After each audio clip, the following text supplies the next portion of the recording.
भगवान कह रहे हैं कि जिस पर मैं कृपा करता हूं पहले उसका धन बल अपहरण कर लेता हूं। ये धन बल अपहरण कर लेता हूं। जब वो निर्धन हो जाता है तो सगे संबंधियों का अपहरण कर लेता हूं।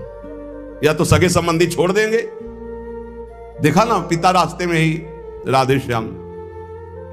बहुत कृपा समझना कठिन है। सुनाया था एक बार भगवान शंकर की कृपा। माता पार्वती जी से कहा चलो मैं आपको अपने भक्त के दर्शन कराता हूं। बोले चलो प्रभु। तो बोले पहले अभक्त के दर्शन कर लो, तब भक्त के दर्शन आप सुख पाओगे। तो गए तो सुपारी कतर रहे थे बैठे, इसमें बढ़िया गद्दा लगा हुआ था, गिरदा लगा हुआ, 50 गाय 50 भैंसे दूध दुही जा रही थी। प्रातःकालीन का समय था। संत वेश में गए और कहा भगत जी 100 ग्राम दूध दे दो, शालिग्राम भगवान को स्नान कराना है। चल दिया सुबह से, और क्या क्या बोलना सो। महादेव जी ने कहा हे भगवान जितनी संपत्ति और वैभव इससे दुगना इसकी कर दो। माता जी ने कहा अवघड़ इसीलिए कहा जाता है इनको, बड़े अवघड़ नाथ है। 100 ग्राम दूध ले दिया, गाली दिया, ऊपर से कह रहे संपत्ति कह दो दुगनी। बोली नहीं पर अंदर अंदर बहुत विचित्र औढ़र दानी है इनका आशुतोष। बोले चलो भगत के दर्शन। बोले अभक्त तो ऐसा था कि अगर आप साथ ना होते तो इसको भस्म ही कर देती हम, क्योंकि अंबा तो शक्ति है। आपका अपमान, अभक्त ऐसे ही होते हैं, तुम्हें नाराज नहीं होना।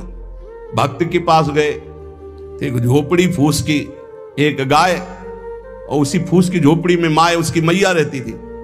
गए जो देखा संत तो साष्टांग दंडवत किया, आओ बैठो बैठाला। 100-200 ग्राम गाय का दूध होगा, वो बढ़िया पान करने को ले दिया। प्रभु थोड़ी देर भगवत चर्चा हुई। भगवान शिव ने कहा अच्छा भाई चलते हैं, हम तो विचरण करते रहते हैं।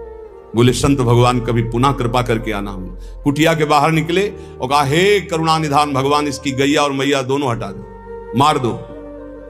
अंबा जी ने कहा आप बर्दाश्त नहीं होगा। 100 ग्राम दूध नहीं दिया तो उसको दुगना संपत्ति दे दी, और एक गाय पूरा दूध आपको पिला दिया, और मैया बातचीत करने के लिए थी उसको भी आपने मार दिया। कहा कि ये क्या है? अभी तुम नहीं समझे। जब इतनी संपत्ति में साधु अपमान करके ऐसी गालियां देता है, जब डबल संपत्ति होगी तो ऐसा अपराध करेगा घोर नरक जाएगा, समझो। और इसका कुछ मन मैया में जाता है, कुछ गैया में जाता है। दोनों भगवान के पास गए, अखंड हमारा चिंतन करेगा या हमें लीन हो जाएगा। माता जी का ये बात तो सही। तो बोले जिस पर मैं कृपा करता हूं इस माया प्रपंच से उसे अपने स्वरूप में स्थित करता हूं। वो जरूरत देखो, जरूरत है। ऐसा नहीं कि एक बुखार की दवा सबके साथ चलेगी। बुखार की भी क्वालिटियां हैं, समझना। मलेरिया है तो उसके लिए अलग, डेंगू है तो उसके लिए अलग, साधारण वायरल है तो उसके लिए अलग। हम लोग साधारण बुखार वाले हैं, चिंता मत करो। ऐसे हाई इंजेक्शन नहीं लगेंगे जैसे त्रिपुरदास जी के लगे, या प्रहलाद जी के लगे, या नरसिंह मेहता जी के लगे, या मीरा जी के लगे। अपने लोगों के नहीं लगेंगे। बहुत ऐसे वायरल, जैसे ऋतु का बुखार है ना, अपने लोग ऐसे बुखार के मरीज हैं। डेंगू वाले नहीं है कि भर्ती हो जाए प्लेटें कम हो रही। डरना मत। अलग अलग बुखार की जैसे दवा, ऐसे अलग अलग भक्ति की स्थिति की परीक्षा होती है। अब इसकी स्थिति क्या होगी वो तो जगत पावन करने वाले भगवान ये देखते हैं। बहुत सुंदर बात है ये, अगर समझ में आ जाए। भगवान अंधकार का नाश कर देते हैं, भगवान स्वप्न का नाश कर देते हैं। ये सब स्वाप्निक जगत है। अब मोह ममता से युक्त इसलिए डर जाओगे तो हम कह रहे हैं तुम्हारे साथ ऐसा होगा ही नहीं, क्योंकि तुम उतनी स्थिति के ही नहीं हो। डरना मत, सच्ची मानिए। क्या चक्रवर्ती सम्राट अम्बरीश जी भगवान के भक्त नहीं है? ध्रुव जी भगवान के लिए भजन करने के लिए गए तो आज ऐसा पद मिला कि त्रिभुवन में किसी को नहीं। सुदामा जी को दरिद्रता प्राप्त थी और सुदामापुरी की रचना हो गई, जैसे द्वारिकापुरी की रचना। आप हमारे श्री कृष्ण के प्रति ऐसा ना सोचे, ये जो कह रहे हैं बड़ी गुप्त बात है। उसके अंदर के ममत्व का नाश कर देते हैं, उसके अंदर के अज्ञान का नाश कर देते हैं। क्या आप अपने अज्ञान का नाश करवाना नहीं चाहेंगे? यहां अज्ञान की वृत्ति के नाश की बात। आप ऐसा मत सोचिएगा। और आज तक कोई भक्त आपको भिखारी नहीं मिलेगा।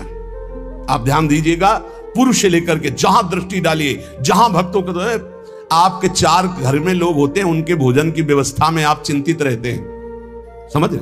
जब हम मांग के खाते थे तो भूखे रह जाते थे, और जब भरोसे पे हैं तो 300-400 लोगों का बाल भोग, राज भोग और शयन भोग अपने आप हमारे प्रभु पूरा करते।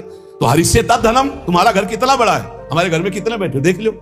घबराना मत, इसलिए हम कह रहे डरलावत अब इसीलिए कह रहे हैं, नहीं तो आपको लगेगा भगवान कह रहे यस्याम अनुग्रहणामि हरिष्ये तद्धनम, ये धन ही हर जाएगा तो अब हमारे भक्ति का मतलब क्या रहेगा? नहीं, इसका मतलब है अज्ञान का नाश हो जाना, तम का नाश हो जाना, माया मोह का नाश हो जाना। क्या आप दुख का नाश नहीं करवाना चाहेंगे? ये भक्ति दुख का नाश करके सर्वतोभावेन महासुख प्रदान करने के लिए है। ततो धनम त्यजन्त्यस्य स्वजनाः दुख दुखितम, भगवान कह रहे हैं फिर उसके परिवार वाले उससे प्यार नहीं करते। क्या झूठे प्यार में फंसे रहकर जिंदगी गंवाना चाहोगे? क्या आप ये नहीं जानोगे कि तुम्हें कोई प्यार नहीं कर रहा? क्यों झूठ में जीवन व्यतीत करना चाहते हो? सच्ची कोई प्यार नहीं कर रहा, कोई प्यार नहीं। अपने सुख के लिए प्यार कर रहा है, कोई तुम्हें प्यार नहीं कर रहा। तो भगवान कह रहे हैं मैं परिवार से भी उदासी पैदा की, कोई उसको प्यार नहीं करता। असलियत में आ गई बात कि कोई प्यार नहीं करता। फिर कह रहे हैं कि जब वो व्याकुल चित्त हो जाता है, कोई उसे प्यार नहीं करता, ऐसा लगता है सब मुझे छोड़ दिए, तब मैं एक रास्ता देता हूं अपने भगवत प्रेमी महात्मा का। वो विशुद्ध संत से मिलता है, और जब संत से मिलता है तब मैं उसे अपनी कृपा से ऐसा सराबोर कर देता हूं, अनुग्रह की वर्षा कर देता हूं, और वो मेरे में डूब जाता है। महाभागवत जन्म जन्मांतर के पापों का नाश करके महान सुख की प्राप्ति, यह है रहस्य हमारे प्रभु का, जो भक्तों के जीवन में जगह जगह पर दुख दिखाई देता है, वो हर मोड़ में ईंट खड़ी कर देते हैं। इधर चल सीधे। ये इतना फिसड्डी मन है कि अगर वो कृपा न करे तो माया में फंसा रहे, पर वो ऐसे ईंट रखते चले जाते हैं, निकल मेरी तरफ बढ़कर आ जा। अब त्रिपुरदास जी बाजार गए तो बेच के बाजार यो रुपया एक पायो, ताको ल्यायो मोटो थान मात्र रंग लाल गाइए, भीजो अनुराग पुनि नैन जलधार भीजो, भीजो दीन ताई धरि राख्यो और आइए, को प्रभु जन आए सहज दिखाई दई, भई मन दियो ले भंडारी पकड़ाइए, काहू दास दासी के ना काम को पे जाऊं लेके, बिनती हमारी जू गुसाई ना सुनाइए। त्रिपुरदास जी को दावत दिखाई दी जो पीतल की सी दिखाई दे रही थी, उठाई बाजार ले गए तो उस समय उन्हें 100 पैसे मिले, 1 रुपया। 1 रुपया कपड़े की दुकान में गए, मोटी मार्किंग को। अब जहां इतना कीमती वस्त्र, सोने के गोटे, हीरे लगाकर सुंदर ऐसी पोशाक भेजते थे, वहां आज स्थिति की मार्किंग कैसे ठाकुर जी को भेजे? लाल रंग से लगा, लाल रंग अनुराग का रंग, सफेद मार्किन लाके आंसू गिरते जा रहे हैं कि नाथ ये मोटा मार्किन आपके तो दास दासियों के लायक था, पर कुछ नहीं है। अनुराग में भीने हुए नेत्रों से अश्रुधार बह रही है।